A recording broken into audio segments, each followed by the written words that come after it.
Hello and welcome back to Asia Now. I wasn't really sure if I was going to make this video or how to even go about it, but I decided after all it's going to be informational, educational, and it's best we point out behavior like this in the Philippines.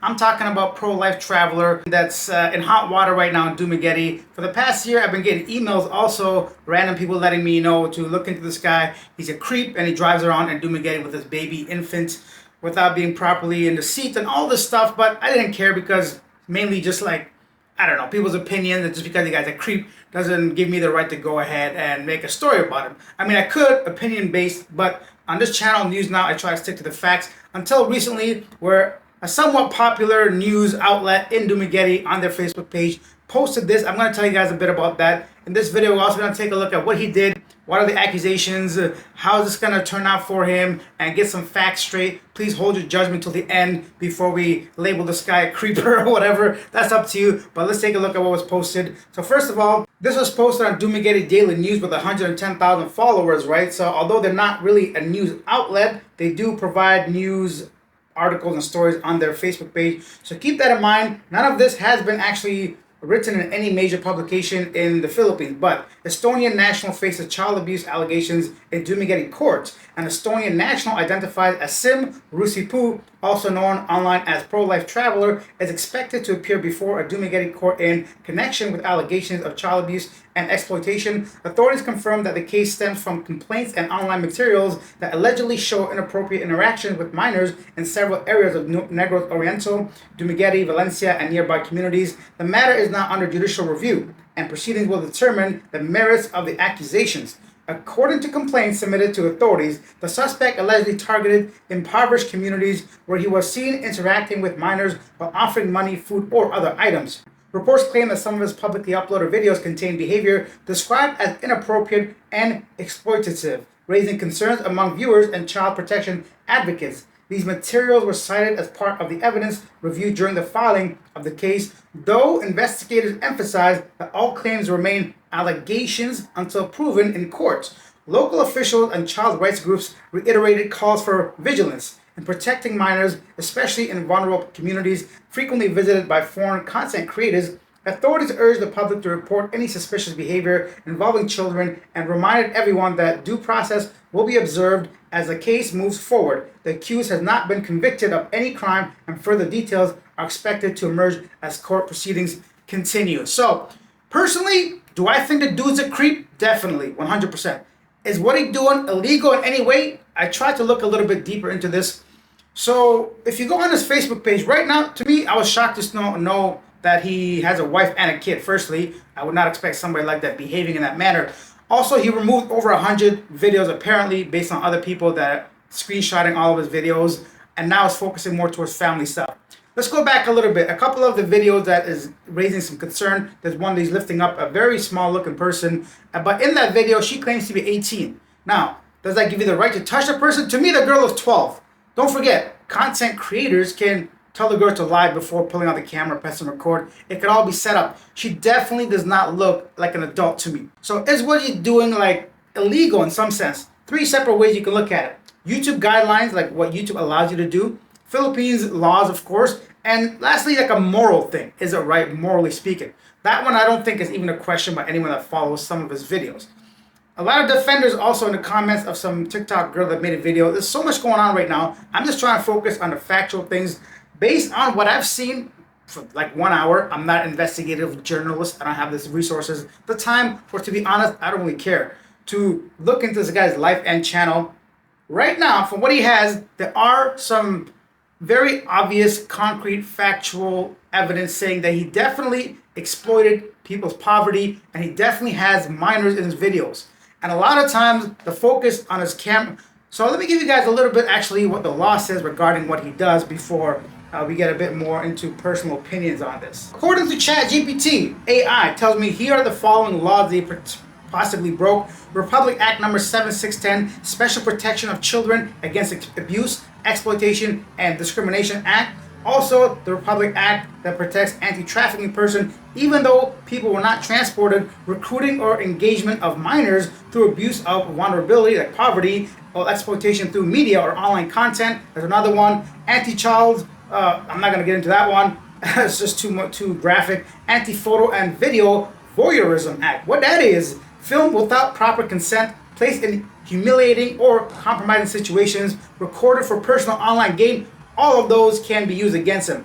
Bottom line is, saying that your content creator does not protect you from what you're doing. Also saying, oh, I bought them gifts, actually can be used against you because you're not basically coercing them into being online. They are minors, they do not have consent. It doesn't work that way, you know? And this is very obvious what this guy's doing. If you want to be honest, what he's doing is he's exploiting people's condition of poverty and the fact that they're not old enough, the fact that they might be interested in some foreigner in the neighborhood that buys them drinks. And this is not how you go about this. You know, I've done thousands by now of interviews of locals, and I'm not going to try to compare myself to this guy, but there have been times where I'm out with a camera and kids approach me, and I'm mentally aware not to put them on camera. Sometimes I do if I'm playing sports with them, but it all comes down to, I think, what the public see, because this is like, you're promoting the country, your behavior. You can't let people know you're coming to the Philippines and behave this way, and it's going to be okay. And at the end of the day, if they want to get you, they're going to get you because you've done enough things, even with removing all your content, that can be considered exploitation, mainly doing it for a profit. And what kind of visa are you on, my guy? Like, it's not, just a reminder, it's not illegal for foreigners to come to the Philippines, make YouTube videos and earn a living from it. They've come out and said this a couple years back. So that's not the point.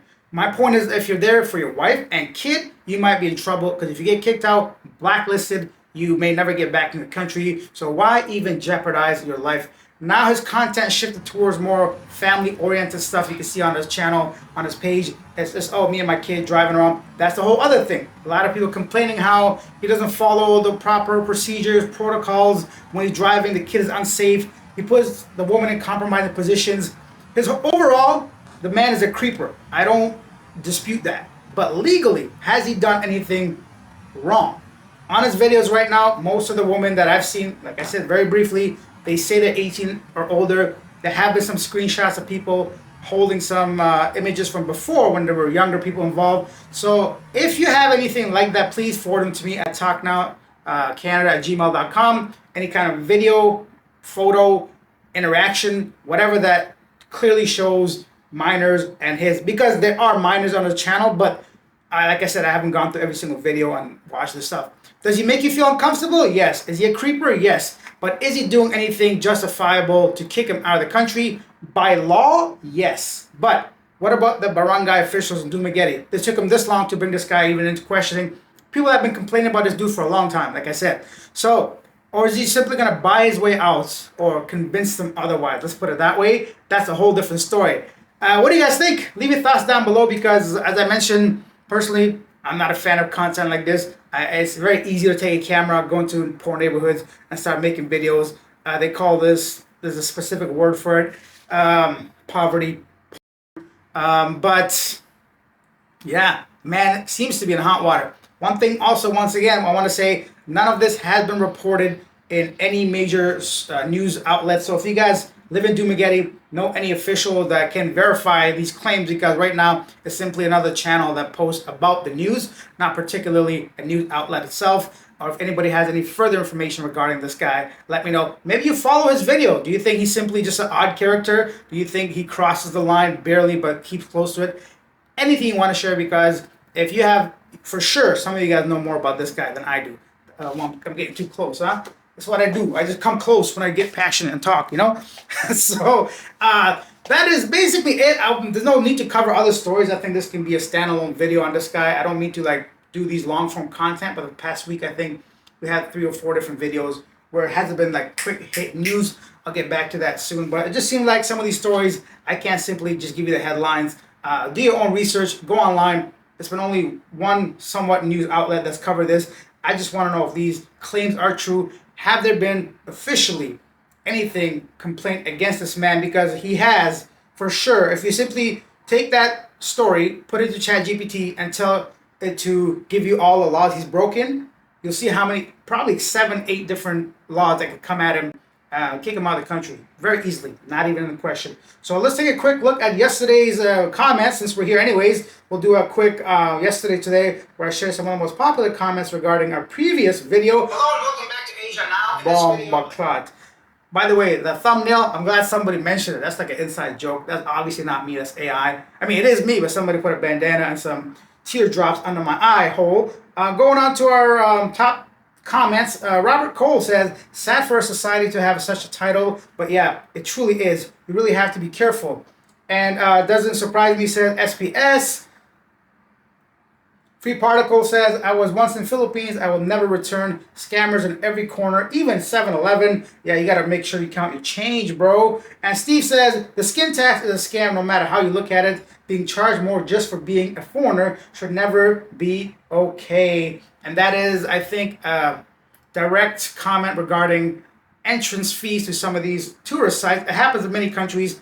I personally, I'm not a fan of it, but there has been some good arguments made for it. It makes a lot of money. The locals are obviously earning less than you, and you're a tourist, so that's why. Oh, that's I don't know. Doesn't matter to me that part. Leave your thoughts down below regarding Pro-Life Traveler. Yeah, that's his name, Pro-Life Traveler. And check out TikTok. There's a girl talking about her being 28 years old, but still having a very bad interaction with him. There's a whole bunch of stuff. Leave your thoughts in the comment section. I believe that is it. Oh, one more thing I want to cover. Somebody didn't believe that I didn't get scammed in the Philippines. I never claimed there was no attempts, but I'm telling you right now, nobody scammed me. Not that I know of. Because even if they scam me, it wasn't big enough for me to notice. For example, Airbnb can't scam me. It's online. Taxis, I don't get unless it's a meter. Women, I don't pay for. What else is there? Local groceries, I don't buy unless you see a price. And if I negotiate, is that really a scam? So what? I can buy something more than I should. That's not a scam. That's me agreeing to a price up front. What else is there when it comes to cell phone, like mobile, whatever? I don't get my SIM card at the airport. Exchange, I pull it out of the ATM. That's just experience, bro. You gotta have some street smarts. You can't let people take advantage of you. I think a lot of times people have this gut feeling they're being taken advantage of, but they let it go because a few dollars. But no, you cannot be doing that. Anyhow, enjoy the rest of your weekend. I cannot believe I may not even have to edit this video. Wow, Alec, good job, my guy. I'll see you tomorrow with a regular style video. Thanks for watching. Bye.